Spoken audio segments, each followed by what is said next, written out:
So yeah. Here, let me call Carole. Oh yeah, call Carole. Looks like we're going live. I think We Nick just are- hit we the are live live now. button. Oh snap! He didn't even tell me. We'll do it Okay, live. What's up, everybody? Welcome to CryptoZombies episode 10. Woo! So we're moving, shaking. Yeah, and so we've got some familiar faces in the house, and looks we've like got. Hooman's on the phone right now. All right, it's all good. Hi, I'm talking to our guest. Hopefully she'll be on soon. God willing. Come on, we are hot. It's really hot. Well, today's a very fun-filled day. Is it all right if I chime in? Rock and roll. Chris has a potential governor of California coming over his house. Yep. While we wait for our guest, who's the dude coming over? What's Ethan Agarwal is a tech entrepreneur who is stepping out to do a first-time run. Is he fairly wealthy? I think he is. Okay. I don't think he's completely self-financing. There are two candidates in the race who I like a lot, him and Steve Klubeck, who I've also hosted at my house and who I will continue to, continue to talk to and work with on a whole bunch of different things. But Ethan and Steve are, exceptional humans who are, thinking about devoting their time to the state. And I deeply appreciate that. But it's still anybody's race. It's it's going to be a free for all. And are you going to throw your hat in? Someone told me you might run. No. Is that true? That's you hear that, Bryn? Yeah, I definitely think that we've heard some rumors. We've heard some rumors about it. That is not happening. Okay, you don't want to make the big announcement on CryptoZombies. I'm not going to make the big announcement on CryptoZombies today. But that means he's making a big announcement somewhere. Oh yeah, and that I will make on CryptoZombies is that I'm very excited to be here with you. Very cool. Oh yeah, no, it's good. Yeah, You know what? Very diplomatic. You know what the problem is? We had such an amazing show with JP. So good. Yep. So good. I feel like we've peaked. No, We're just getting started. we might I- peak again for this week with Carole. Carole. She's in the house right now. Oh, let her in. Oh. Hey, but I think that's fair about JP. He is the best, isn't he? Well, welcome to the show, Carole. We've got Chris Kelly, Nick Larson, Bryn, and we'd love to hear a little bit about yourself. Can you give us your backgrounds?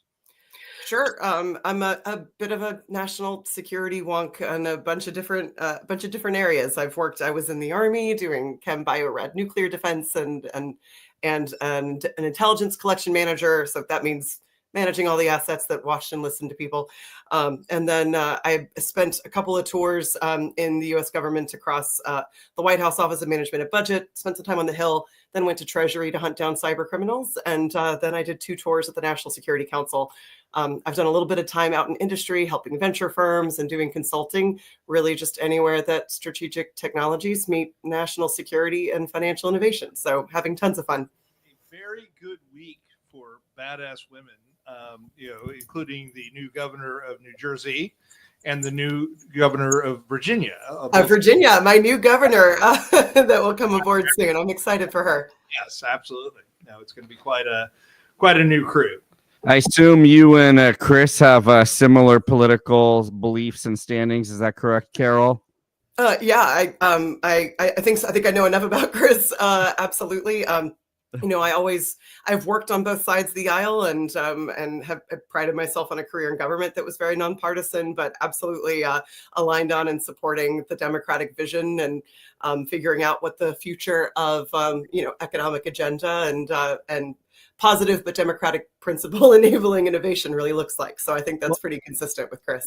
Well, you made it clear that you were part of Trump's 1.0 in terms of crypto. You were there during Biden, and now you're not part of Trump 2.0, but you've seen a big change.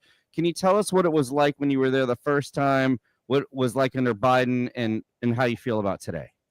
Yeah, absolutely. I joined out of uniform. My first job was in the Obama White House at the Office of Management and Budget, but I was there for the transition to Trump 1.0, and then also did my time at Treasury at the Financial Crimes Enforcement Network, really mostly all under Trump 1.0. And like as you mentioned, the transition of crypto policy has been really interesting to watch. A lot of people like to forget that President Biden never asked us to ban cryptocurrency, but President Trump, it was very widely reported upon that he did, and that he really did not like crypto very much. So there was like the midnight rulemaking that came out on that industry called the unhosted wallet rule, and a lot of other things that we can get into the specifics, but I don't want to bore you with it. But basically, it's been interesting to see kind of a fragmentation in crypto policy starting from under the first Trump administration, where there was a lack of really liking crypto very much, and certainly like a lot of tensions towards it. But then also great work like us creating the first ever standards internationally for crypto or virtual assets, which we did at this thing called the FATF, which is sort of the UN for anti-money laundering. And then under President Biden, we did things like we created the first ever executive order on digital assets, which included a national competitiveness strategy for crypto and doing things like building research and development agendas and building blocks. But then also I know that was paired with a lot of statements from and enforcement actions from the independent regulators that seemed counter and contradictory to some of that more balanced agenda. You talking about Gary? Who are you talking about? Gary Gensler continues to be a recurring character in our podcast. Yeah, I mean, let's be specific when we talk about these things. Are you captain or a colonel? What are you? I was a captain when I got out, so Captain. and I was 3 in the Army. Yeah. So who are you talking about? The independent regulators? Talking about Gary? So definitely the SEC. I think that the SEC faced both fair and unfair criticism. I found it fascinating to see that. And I've never seen, first off, I've never seen industry writ large all seem to know who the head of the SEC is. And even in the cybersecurity world, people were very unhappy with Gary Gensler, which was wild to me. In cyber, people typically don't know who the head of the SEC is. In finance, that's much more typical. But yeah, like I mean, I remember I was getting ready one day and there was a jingle on like whatever podcast I was watching on YouTube. And there was a jingle that came on as an ad, and that was specifically an ad against Gary Gensler. I had never seen that level of like organized resistance towards the head of a regulator like that. Was it justified? Was it justified? Not entirely. I think some of it was. I think that if two major things had been different, if the SEC had just published a clear pathway into registration, and if they had adjusted their enforcement strategy to be prioritized against the most egregious violators. So not trying to make an example out of US firms, that even if they were rightful in taking their action, if you're going to choose and use your discretion on who to bring enforcement actions against, it should be against the pervasive fraud and market manipulation that plagues the sector. And if they had been doing that, it would have been largely against non-US firms. They weren't doing that, were they?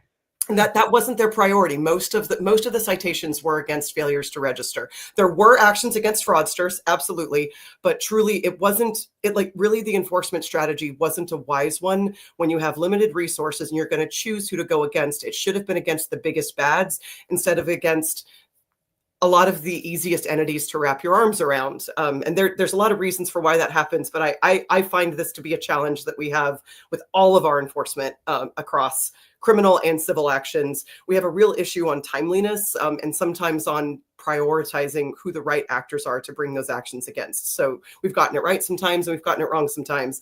The SEC, I think if they had done those two things differently, it would have changed everything. Let's talk about, I mean, we've criticized quite a bit and clearly you and Chris align with your politics, but Chris has no problem praising Trump for his new crypto policy. I really don't. I actually have thought that it's quite positive. I question whether or not he should be pardoning people that he says he doesn't know anything about, like CZ. I mean, I'm not necessarily opposed to a CZ pardon, but I'm opposed to a president pardoning people who says he doesn't know anything about.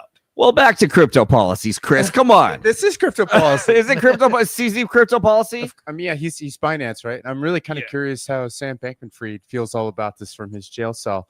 Just because he's kind of taken we'll one see of if he buys $2 trillion worth of Trump coin and or has to it or whatever happens. Some shell there. organization. Exactly. Yeah. Well, do you like Carole, Captain? Do you like the Trump crypto policy today? There are major pieces that I do not like. Like what I do like. Let's hear what you don't like. Yeah, what I don't like is I don't like this pay-to-play approach. I don't like that. I don't think that's right. I don't think that's American. I don't think it's appropriate. I think there's a lot of issues that we have with conflicts of interest that are in a time. That's every president. I disagree. You're kind of. What do you mean you disagree with that? You're legitimizing that, but I think what the real challenge is like, yes, of course, there shouldn't be a pay to play, but on the flip side, like Biden just wasn't taking any meetings with anybody. So I mean, I would prefer to have at least some data points, have an open door opportunity to have that conversation and having everything shut down, which feels like what it was in the previous administration. Thank you, Nick. Thank you. Yeah, I'll say that again. I don't think all of that was entirely fair because we the National Security Council led the effort for the executive order, but we did work it in hand with the entire interagency as well as the Economic Council, Council of Economic Advisors, all the different parts of the White House. We had a lot of roundtables and meetings with industry execs, and that it wasn't discussed.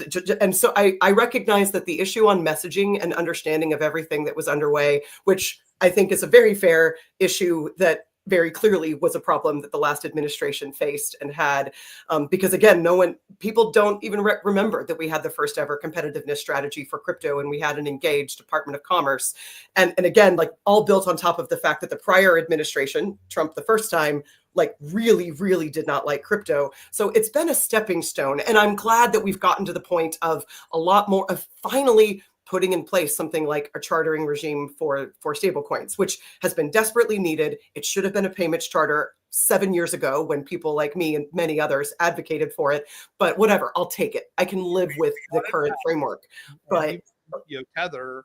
So Tether has hired Bo Hines right out of David Sachs's office, essentially to run a Genius Act compliant stablecoin that will obviously interact with USDT and for the most part, USDT has become a lot more acceptable lately. Tether as a currency, as a stablecoin currency, but they are making sure that they are fully compliant, and I think that onshoring and injection of that into the system, the largest one into the system, over and above globally above USDC of Circle and Coinbase's stablecoin. I think it's a good thing for competitiveness in the space. All right, listen. Hey, let's give her a chance to respond. All right, go ahead. Yeah. I disagree with me on this, which is, I mean, the Tether's been used for some pretty shady stuff, and including the stuff that CZ was convicted of. But it's there's a lot of potential there for stable coins, and that's realized at great market scale. There is, and I have long advocated for, even it's going all the way back to Trump 1.0, the fact that US dollar denominated stablecoins can be a part of extending the reach of the dollar. There's also a lot of challenges that will inevitably come, because I'll tell you, emerging markets are not going to be, they're already not delighted by the bottom up dollarization of their economies. That is a massive shift in policy that is going to bring some consequences in the longer term. But I do agree that this is part of competitiveness, and it should be a catalyst for other innovation in digital payments. But I'll tell you, based on Chris's point about pardoning Ross Ulbricht, I know that this has been a banner for a lot of the cryptocurrency industry, but I was shocked, not even commuting the sentence, pardoning someone who was who managed and operated and administered this platform. It was murder for hire. It was. Yes. So, and it's not just that. There's lots of other pardons that I find wild. Silk Road was one of the largest fentanyl dealers on the planet. That all child of this sexual abuse materials and fighting fentanyl and fighting illegal drugs. Ross was one of the biggest purveyors of the drug marketplace online, and facilitating it through the exchange of cryptocurrency. But he's not a saint by any stretch of the imagination. He's not a hero. He's a criminal. Well, what's worse, blanket pardons or those pardons? I'm gonna not pardon my son. I'm gonna not pardon my son. I'm gonna pardon my son. Well, we all saw that coming. Did we all see that coming? I didn't see that coming. You guys saying I'm not gonna pardon my son for 3 months. All of a sudden he pardons his son. What's worse? Maybe he forgot. Carole. He forgot. Maybe. What's worse, Carole? What's worse? Yeah, what's worse, Carole? Tell us. I'm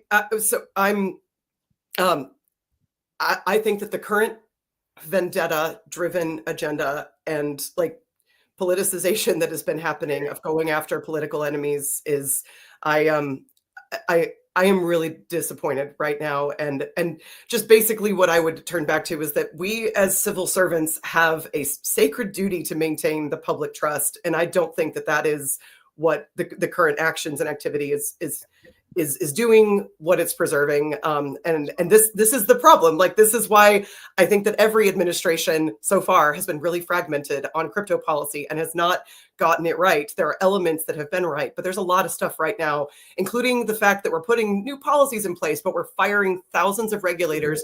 These policies aren't going to be implemented and complied with well. Like, like, if you're dismantling the rule of law and the ability to actually effectively oversee, like, to what extent is policy useful if it's not effectively implemented? I think that's a fair question. All right. Well, tell us something else from the Trump crypto policy that you really like. Well, I do like the fact that that they made getting stablecoin legislation a priority. Now, we had it as a stated priority, and we did a lot of engagement in a bipartisan way during the previous administration to try to get this done.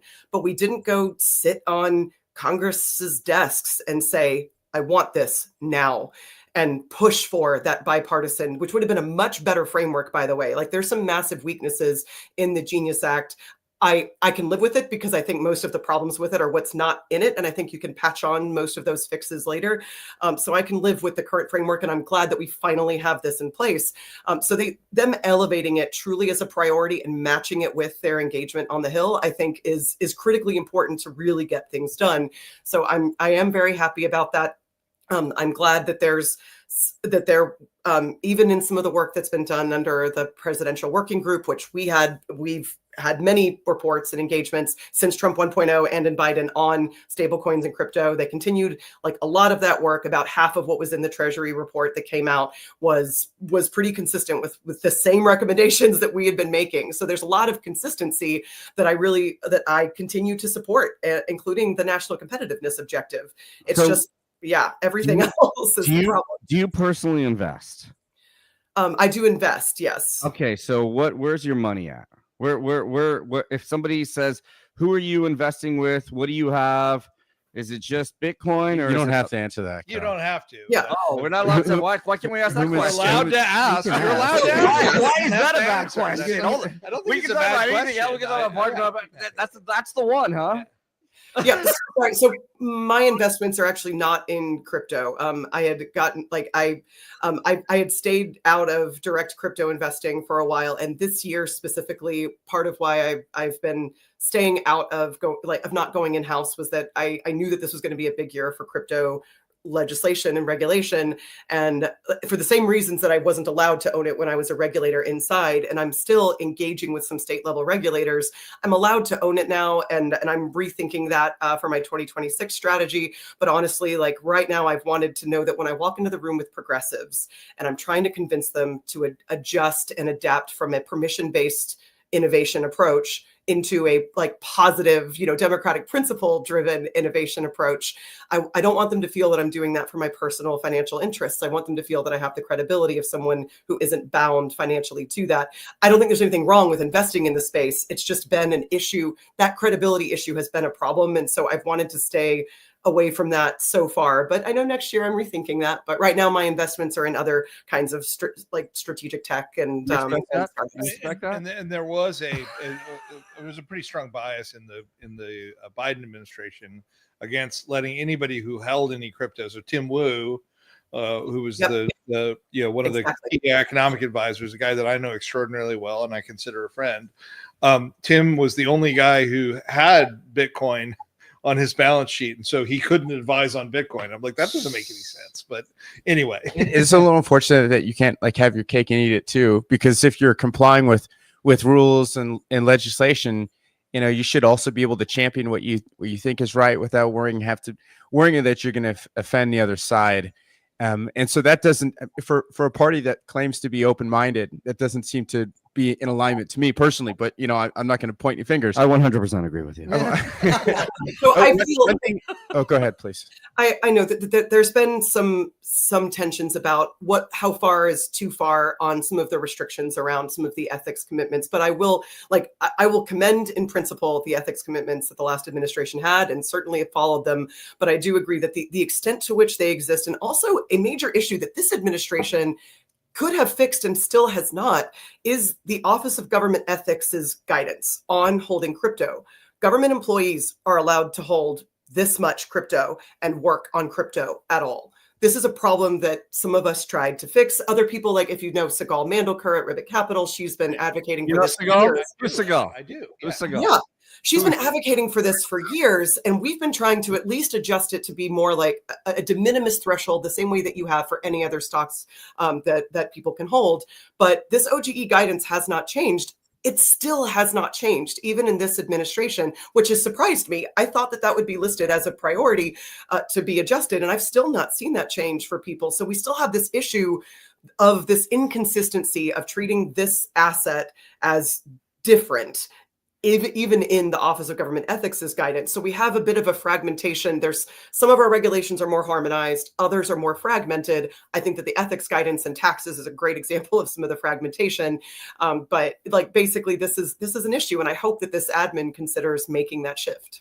Nick has a question. Yeah, no, I was just gonna say it is kind of interesting if we zoom out, and we know that 60% of Americans won't hold on to any assets that accrue in value. So maybe like this idea has everybody heard of the recent legislation where every American born after a certain date is, I think, going to get like $1,000 into their account? Chris, can you highlight that a little bit? I'm not sure that that's been passed yet. It's been proposed by a couple of different players. Cory Booker's talked about it from the left, and Trump's obviously talked about it from the right. I don't think that there's a bill to do this that's been seriously presented right now, and I could be wrong about that. It certainly hasn't gotten traction, and it doesn't seem to be sort of a clear and present thing that's definitely going to happen. In general, though, I think it's a great idea, and give everybody a seat at the table. Yeah. From the beginning. Speaking of a seat at the table, Carole, you've got a pretty. I feel very fortunate to have you on the show because on one hand, you're sitting with a tremendous background of experience in the cybersecurity space, but also with somebody who appreciates fintech and innovation. So, how do you feel? I want to better understand your philosophy of, on one hand, keeping the nation safe, and we mentioned like issues with the Silk Road and all the rest. And malfeasance that comes with this, but also like Bitcoin was supposed to be peer-to-peer. So how do you justify this personally? And I don't mean that to be a curveball. I'm actually just curious. Yeah, no, I think it's great. On the previous point, wasn't this the Trump baby account? Like there's a word for it. I'm missing what that phrase was, but it was in the big beautiful tax bill. Is it in the bill? Okay, so I could be wrong then. There was something. So it was a little bill, isn't it? Yeah, there was something. It was a little bit different than what a lot of the progressives had been advocating for, but there still was something, and I'm just forgetting what the term was for it. But like it's called like the Trump account, basically. Now that like kids are getting and boss baby. The boss baby. All right, let's hear the peer-to-peer $1,000 of Trump coin. Let's hear the peer-to-peer Bitcoin question. On the peer-to-peer thing, I think this is really it's really fascinating, and it does showcase some of my more controversial views, which is fair. And who cares what I think? I'm not a policymaker anymore. But basically, I do believe that was absolutely meant to be the initial vision of crypto, and it was fascinating to us as regulators to watch very, very centralized players and massive amounts of centralization start to occur on top of these decentralized rails that had been created, because that's the nature of what exchanges are, right? Like why then we were developing the terms like CeFi and CDFi. But for good reason, right? Like people were concerned about the financial crisis. That was the whole point of it. That's why you had that reference in the Genesis blog. Like the whole point that was listed out in the white paper was that the purpose of this was to create a peer-to-peer financial system and structure that would not have to be reliant upon the centralized banking system. And I think that, and that points to a lot of the core underlying issues behind why crypto was driven. And it's about this faith in institutions issue and trust in institutions that continues to be a problem across all levels of politics, all issues of technology policy, as well as financial policy. I will say on my own, how I feel about DeFi is that I think there's massive amounts of centralization across every layer, but in differing levels on each layer. Like some are more centralized at the protocol layer, some more at the network layer, and some at the application layer is where you see centralization. Like these are all different axes. It's not just like a two-dimensional issue. This is a multi-dimensional, many axes, and every single one of them, you exist on a spectrum. It's not a binary 0 or 1. You're centralized or decentralized. Even the Fed is decentralized to an extent, and I recognize that sounds absolutely anathema to thinking about the federal government, but even just like the branches don't always agree with each other. Right. The Federal Open Markets Committee is a group of 14 players who vote on the range of the overnight federal funds rate. I mean, that's where this all goes down. It's not dictated by Powell. It's a committee that decides this. That was oh, go ahead. Yeah, I'll just close with saying that I also do think that I view that the network layer is an intermediary. It just may not be a custodial intermediary. Like, in order to make that transfer, you need the network layer to validate that transmission of assets. Now, I recognize that you can have cold storage and like just a handoff of a paper wallet or whatever, if that's how you want to transfer it. But like in most of these assets, the value transfer that's recorded on the digital ledger. So to me, that's why I feel that validators and miners have things like sanction screening obligations. And that if you're validating a transfer going to Lazarus Group, I wouldn't want to be sitting across the table from OFAC General Counsel saying that that's not providing material support to a prohibited transaction. All right. So you just brought up the chain. I'm assuming we mean the blockchain. Have you ever heard of that second tier organization called Alchemy? You ever hear of those losers? I mean, I've heard of them. I don't know. Alchemy. What do you know about Alchemy? Oh, you're thirsty. Huh? She's buying some time. Thirsty. No, she doesn't want to answer. I mean, I'm just like them building like layer 2 solutions, right? Like on top of I mean, I guess I don't know a ton about them, but I've heard of them. What does Alchemy do? They just like to make fun of me, given that Alchemy is He's the first investor in Alchemy. I'm so close to Alchemy. But the creation of super secure offerings that talk to the blockchain directly, starting with Ethereum and then expanding into the Bitcoin blockchain and others, multi-chain strategy has been a key part of what Alchemy's done from the beginning. All right, listen. Just real quick, do you think quantum plays a role in that event at some point? Quantum is, of course, this. All blockchains depend on cryptography, and cryptography that can be broken by next generation computing in quantum is a potential threat to every blockchain. There are some forms of cryptography that are more challenged than others. I mean, just basic RSA hash and the stuff that's weapons grade today and sort of state of the art and beyond today will be sort of beaten by quantum computers eventually. And so it's important from a cybersecurity perspective to talk about post-quantum cryptography and cryptography that is resistant to the type of attacks that quantum can drive on blockchains and other computers, other sort of operations online. But it doesn't seem like you're worried. So you can engineer in advance, protect the blockchains. She's worried. I mean, yeah. So I every 6 months or so, there's a huge, sort of like, oh my God, the Bitcoin blockchain could be broken by a quantum computer. It's like, maybe. Eventually, what percentage likelihood do you put on that? Less than 1%. Okay. I mean, so there's all sorts of strategies that can be pursued ahead of that to protect these blockchains against quantum attacks. So the idea that somebody's going to do something preliminarily to crack the cryptography that sits behind a major blockchain, that will happen. I mean, period, full stop. That will happen by a quantum computer. The idea that will be used to take down a blockchain and to sort of make it cease to work is not going to happen. So Mike, well then here's my question for you, because I'm curious. Do you think it's about that the feasibility, like that it could happen, or do you think it's about the intent, and like would there be any reason or motive for who develops a CRQC or a cryptanalytically relevant quantum computer first would use it to do that? Like, do you think it's a could it do that, or would they use it to do that? I think that there will be, research by bad guys who want to do it to either cause chaos or to steal from everyone. I mean, like the reason that you have all these exploits, and there was a new cross-chain exploit of a swap site, an automated market maker that had insufficient security this week, and that they stole.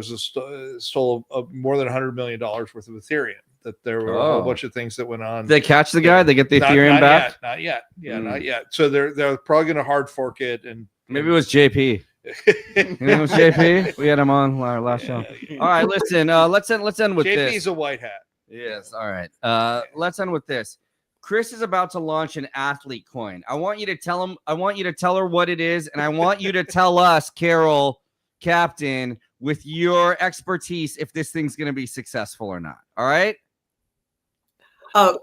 Great. Well, I will. I guess just comment. I haven't pitched you yet. I don't know like what kind of coin, how you're designing it, which athlete it's for. Will be a focused, sort of sports oriented coin that where the underlying value will be captured by minority stakes in a number of sports teams around the globe. It will initially be backed with other crypto. It'll be a digital asset treasury company from the start, but over time, the fungible coin ATHL will be backed by the value of the sports teams that are part of the basket of assets that are backing it. Okay. So Carole, from that, in 2026, will you be investing in athlete coin? Yes or no?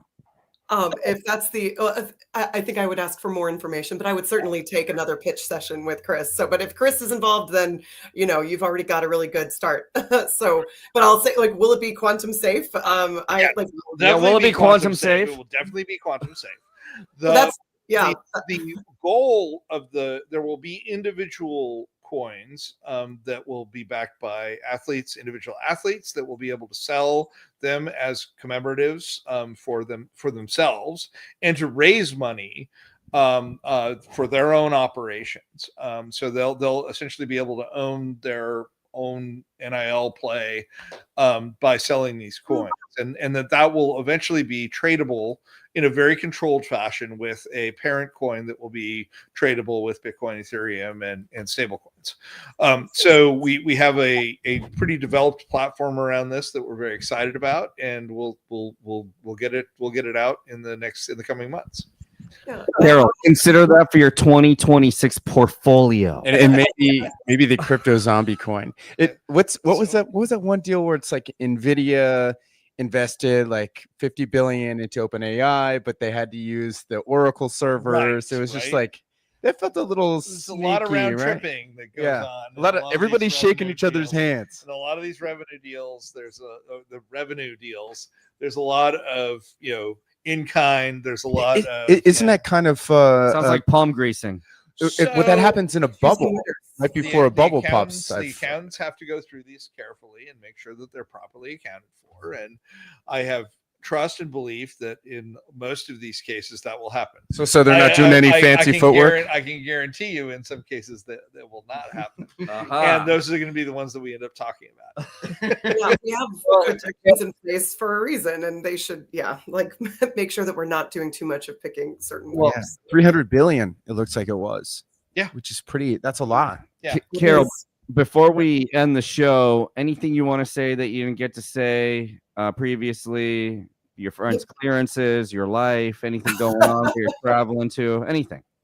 Thanks. A peek under the hood in the the NatSec world. I'll double down on some of that national security side since we were talking about quantum. That is a very real present issue. Like while the U.S. government had projected 2035 as the year that we were targeting to try to transition everything to be, integrating quantum resistant cryptography, there are experts that feel that date is either 2030 or even 2027 is a really aggressive date that I've heard. And like most of cryptocurrency is based on cryptography that is completely not quantum safe. And I will say that some of the challenges that we've had in cybersecurity in this space, and this is where all the innovators and founders that are doing really amazing stuff in tech, including in cybersecurity, I need more of that injected into the fintech and cryptocurrency space. Like the largest heist in history occurred earlier this year targeting this sector. And you wouldn't know it attending any of the cryptocurrency conferences because nobody's talking about the Bybit hack. The Bybit hack. It was North Korea stealing 1.5 billion in February. And there's still massive amounts of funds that have not been recovered. 1.5 billion. And this is especially concerning because North Korea is funding over half of their proliferation, their proliferation activities via cryptocurrency heists and cybercrime. Like this has been a national security threat that we engaged on consistently, and we're begging the sector, what will it take to foment around developing standards and implementing best practices? Like if you suck at key management in crypto, maybe you suck at like crypto management. Like these things are all public-private key pairs. Like this has to be a priority for this sector. And there's brilliant minds. Just the challenges with organizing a decentralized community have been front and center here. And quantum is going to be a really, really fantastic example also of getting like the Bitcoin community, especially, I think is going to be fascinating to watch how they come together. Carole, who did North Korea steal the 1.5? Bybit is, when I said Bybit, that exchange, I don't know if you've heard of it, the Bybit exchange, that's who they stole it from. 1.5 billion. Oh, can you hear me? Yeah. Okay, you're back. All right. Who did they steal the 1.5 billion from? Bybit. Oh, I don't know if you, the Bybit exchange. It's an exchange. It was an exchange, and they were actually able to go into the, it wasn't complete cold storage of the exchange, but it was a separated group of holdings in Ethereum that they were able to get to in a way that was pretty shocking, actually. So you knew about this, Chris? Yeah. We got to bring this up every time too. It was a third party attack, and ultimately, I will give Bybit a lot of credit. Right of bang, they did a great job in mitigating it. They got an emergency loan, so they made sure that their depositors were not directly affected by it. So this was absorbed by Bybit. So I give them tons of credit. I think to the right of boom response to the incident. Left of boom, I have a lot of questions there. There's a lot of intricacies to what happened in that particular hack. But this is an example of where the crypto industry needs to come together to establish and define these practices, build and integrate the cool new emerging tech tools that can help them solve this.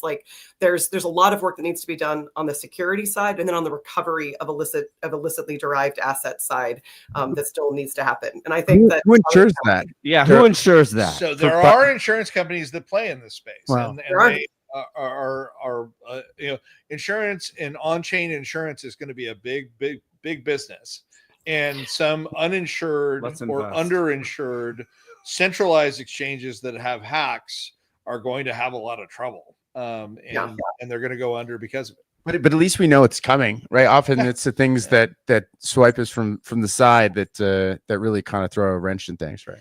All right. Well, Carole, I have to say this was tense at times, but you really educated us at the end with this whole North Korea thing, which we've done 8 of these shows. This is our first guest to bring this number up. 10. This is number 10. There's 10 of these shows. We're giving you a round of applause. I'm glad Hooman's paying attention.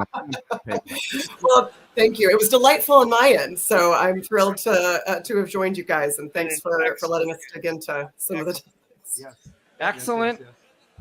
Okay, Nick, take us out. All right. Well, so thank you so much for joining us. Is there how can the zombie community, Carole, be helpful to you? Do you want to plug a website, or maybe how folks can connect with you further? Sure. So I'm on running a consulting practice focusing on strategic technologies, meeting national security and financial innovation. So if you are trying to figure out how to leverage any of these technologies, certainly please reach out. And I'm very on LinkedIn. I know that's very DC of me. But then also I'm on the board.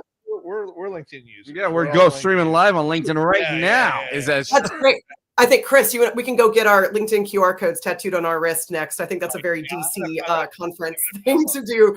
But but I'm also on the board of this amazing new progressive fintech policy focused nonprofit called Open Frontier, and they're trying to help educate and advocate for for financial technologies and innovative technologies like open banking, like AI, like blockchain can help to support democratic principles being built in, can help to combat massive centralization and corruption, and can make sure that we are driving forward with that positive economic agenda that we need. So I think there's probably a lot of founders, I know there are, that listen to that are part of your community and listen to this podcast. So consider that, certainly engage with Open Frontier, and also engage with your policymakers on this issue. I think that we need more policymakers that understand this technology. So I just encourage you to continue to engage with them, because right now people are defining policy that's going to shape the future of digital economies, and you need to be a part of shaping that wave. Very true. Policymakers like Mandami, congratulations on the win yesterday. So, but this has been super fun. For more information, check out siliconzombies.com. And Carole, just a round of applause. Thank you so much for a wonderful talk and putting up with the three of us here, the four of us here. All right. Thanks, Carole. Thank you, Carole. Love a laugh track. Thanks. All right. Stay on. This is where Hooman asks us, like, hey, how was it? How do